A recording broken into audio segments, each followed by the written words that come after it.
নমস্কার, আমি জয়শ্রী। আমার বং সানাসি ফ্যামিলি তোমাদের সবাইকে জানাই ওয়েলকাম। আর একটা নতুন ভিডিও নিয়ে চলে এসেছি। এই দেখুন কেমন লাগছে বলুন তো। এই জামাটা আমি নতুন ভেঙেছি, কিন্তু জামাটা পরতে গিয়ে আমার এই চেনটা ছিঁড়ে গেছে। তো ছিঁড়ে গেছে তো এখন আমি কী করবো? ছিঁড়ে গেছে ছুঁড়ে গেছে, এটাই স্টাইল থাক কি দূর। ছিঁড়ে গেছে, এখন আমি আবার কি করতে পারি এখন, সেই জন্য যাই হোক। এই ক্যাফরিটা আমি 2019-এ লাস্ট পরেছিলাম, তারপরে এই আবার পরলাম। ক্যাফরি পরতে আমার বরাবর পছন্দ, তো মাঝখানে পরা বন্ধ করে দিয়েছিলাম, তো আবার পরেছি। তো এখন এই যে পায়ের মধ্যে ব্যান্ডেড লাগিয়ে দিয়েছে সঞ্জিত, কারণ পাটা না আমার ওই নিউ কাটটা পরে কেটে যাচ্ছে প্রায় পিছন দিকটা করে, তো সেই জন্য ব্যান্ডেড লাগিয়ে দিয়েছে। এখন আমি, সঞ্জিত, ভাই আর মামা, সাহেব মামা বেরোলাম একটু ঠাকুর দেখতে। না, ভাইয়ের একটা জিমের দাদা আর কি স্টল দিয়েছে বোবা টিয়ের, তো সেইখানেই যাচ্ছি। উত্তরপাড়ায় দিয়েছে হলদিবাড়ির সামনে।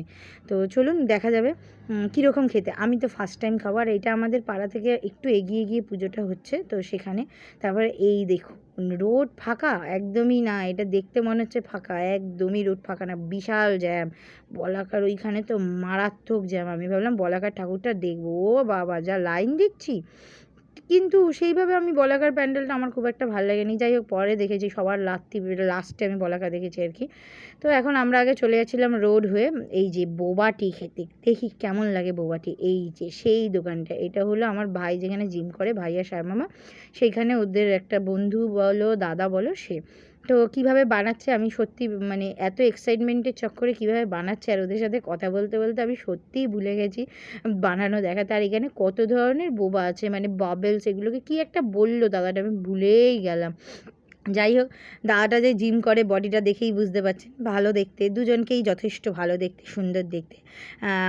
তো যদি মানে মেয়েঠে থাকে এদের জন্য বলবেন। আর এই দেখুন, আমাকে একটা অরেঞ্জ ফ্লেভারে আমি একটা বোবা নিয়েছিলাম, আমার হাতে দিয়েছিল, হামলে পড়লো সব, মানে খেতে পায় না কোনো দিনও, সব হামলে পড়লো দেখো।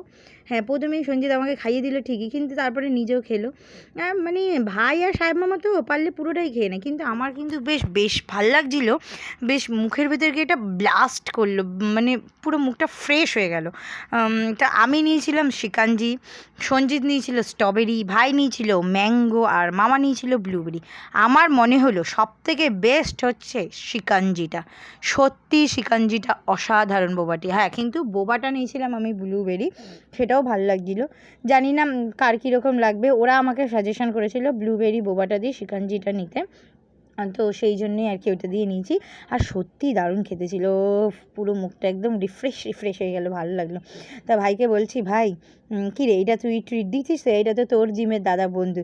তো ওই দাদাটা বলছে, না না, ওকে ট্রিট দিতে বললো না, ও অনলাইন করবে, দেখবো পেমেন্টই ঢোকে নিয়ে। সবাই ভয় পায় আমার ভাই যদি অনলাইন করে, কারণ ওরা যা অনলাইন করে সেটা আর আমি বললাম না এই মুহূর্তে খুলে পুরোটা। তো এটা হচ্ছে ম্যাঙ্গো, এটা ভাই নিয়েছিল।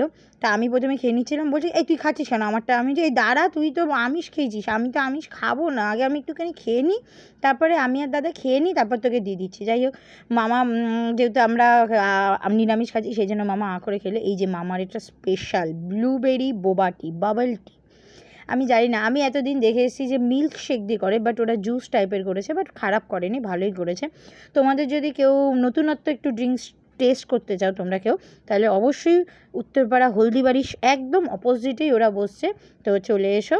এই 4 দিনই ওরা বসবে, মানে এই সপ্তমী, অষ্টমী, নবমী, দশমী, তো এই টাইমটা এসে তোমরা একটু খেয়ে যেও, আর ওদের অবশ্যই রিভিউ দিয়ে যেও, ওরা সবে নতুন নতুন বসছে সেই জন্যই।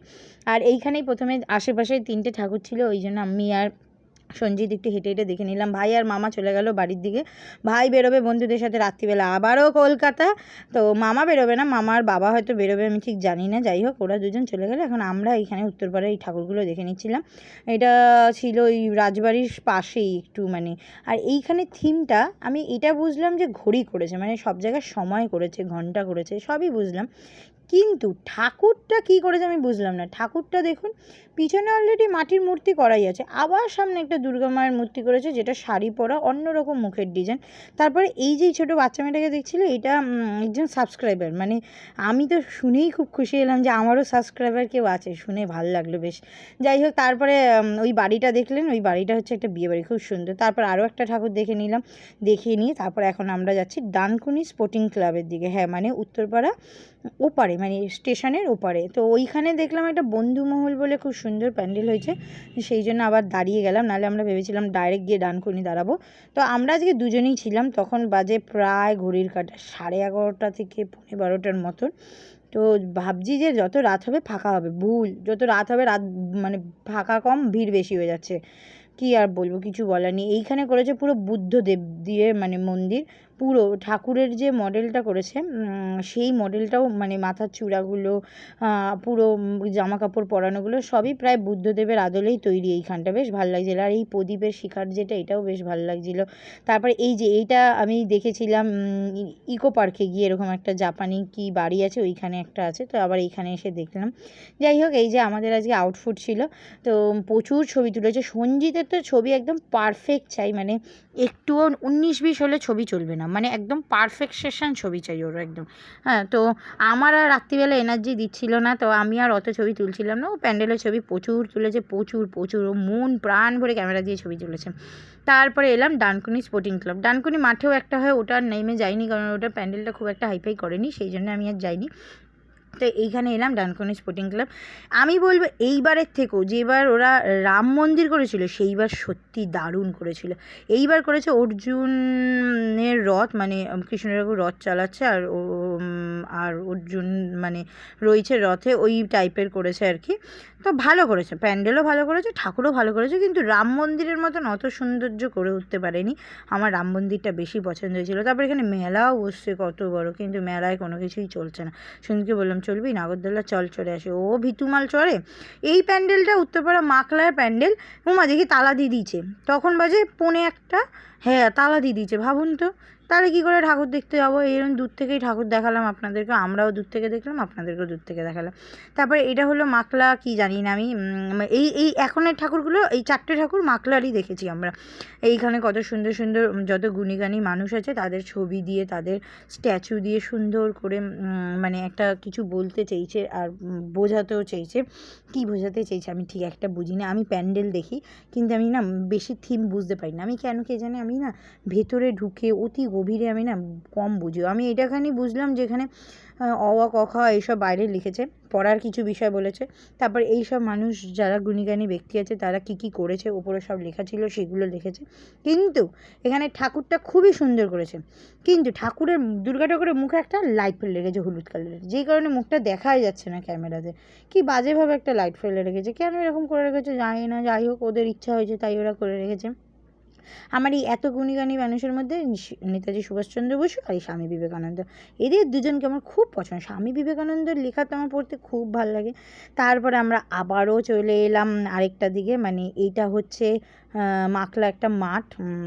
ওই মাঠের মধ্যে, কত বড় মাঠটা, সামনের জায়গাটা এতটা ফাঁকা রেখে তারপর সুন্দর করে প্যান্ডেল করেছে। এই যে এখন সিঁড়ি দিয়ে ওপরে উঠতে হবে, সুন্দর করে। ওরা একটা কী করেছে জানেন, এটা ওরা খুব সুন্দর করেছে, ওরা করেছে মাটির বাড়ি। ওখানে মানে মাইকে অ্যানাউন্স করছিল, মাটি সব, মাটিতেই কৃষি, মাটিতেই জমি, সব কিছু এইভাবে বলছিল, ভাল লাগছিলো। আর এইটা করেছে ইয়তকোর মাঠে, উত্তরপাড়া ইয়তকোর মাঠ, 4 ধাম করেছে, বদ্রীনাথ, এই যে বদ্রীনাথ, ভালো করেছে, সুন্দর করেছে, এটাও ভালো করেছে। একবার ওরা করেছিল ঢাকা বিশ্ববিদ্যালয়, খুব সুন্দর করেছিল সেবার। এইটা হচ্ছে গঙ্গোত্রী, আর ওটা হচ্ছে যমুনেত্রী, আর এই যে হলো কেদারনাথ। তো কেদারনাথে বাবা কবে ডাকবে আমি জানি না, যদি মনে করে বাবা আমাকে ডাকবে তাহলে নিশ্চয়ই আমি কেদারনাথ যাবো। আমার খুব ইচ্ছা আছে একবার কেদারনাথ যাওয়ার, তার সাথে বদ্রীনাথও যাওয়ার ইচ্ছা আছে। যাই হোক, সে যেদিন ঠাকুর ডাকবে নিশ্চয়ই যেতে পারবো। তারপরে এইটা করেছিল বিয়ে মাঠে, আমি আর ঢুকিনি, বাইরে দিয়ে প্যান্ডেল দেখে চলে এসে। আর এইটা করেছিল উত্তরপাড়া মিলনী সঙ্গে, এটাতেও ঢুকিনি। তারপর ডাইরেক্ট এসে সিএ মাঠে ঢুকলাম। সিএ মাঠের প্যান্ডেলের কালারটা আমার হেভি লেগেছে। সঞ্জিত বলছিল সঞ্জিতের নাকি আইসক্রিম লাগছে, কিন্তু আমার কালারটা খুব ভালো লেগেছে। আমার কীরকম দারুণ লাগছিলো কালারটা, ঠাকুরটা খুব সুন্দর। এখানে দেখুন জোর জবরদস্তি টেনে টেনে নামাচ্ছে, আমার আর ভালো লাগছে না ঠাকুর দেখতে। ঘুম পাচ্ছে, খিদে পেয়েছে, তাই কানা রাত্রে একটু ফুচকা খেয়ে নিলাম। তারপরে এখানে ঠাকুরটা দেখতে এলাম। এই ঠাকুর প্রতিমাটা ফার্স্ট হয়েছে, সত্যি এত সুন্দর হয়েছে প্রতিমাটা। আমি না প্যান্ডেলের নাম খুব একটা বলতে পারবো না, কারণ আমি না প্যান্ডেলের নাম দেখি না, আর আমি জায়গাও খুব একটা ভালো করে চিনি না। তো যেটুখানি চিনি সেইটুখানি রাস্তা দেখে দেখে যাই আর কি, আমি আর সঞ্জিত। তারপরে এটা হলো বলাকা। বলেছিলাম না বলাকাটা খুব একটা ভালো করেনি, এবছর আমার বলাকাটা খুব একটা ভালো লাগেনি, আমার মন মতন লাগেনি। বলাকা যেরকম একটা করে আলাদা থিমে, সেরকম করেনি।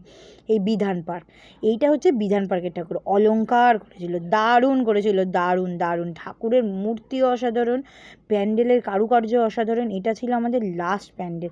এরপরে আমার আর সত্যিই শরীর দিচ্ছিল না। এই দেখুন এখানে ওপরে একটা নৌকা করেছে, নৌকার মধ্যে ভর্তি অলংকার, আবার মায়ের 9টা রূপ। দারুণ করেছিল, দারুণ। তো ভিডিওটা ভালো লাগলে অবশ্যই লাইক, সাবস্ক্রাইব, শেয়ার, কমেন্ট করে দেবেন। আর সবাই আনন্দ করে খুব ভালো মতন পুজো দেখুন। সবাই ভালো থাকবেন, সুস্থ থাকবেন। রাধে রাধে।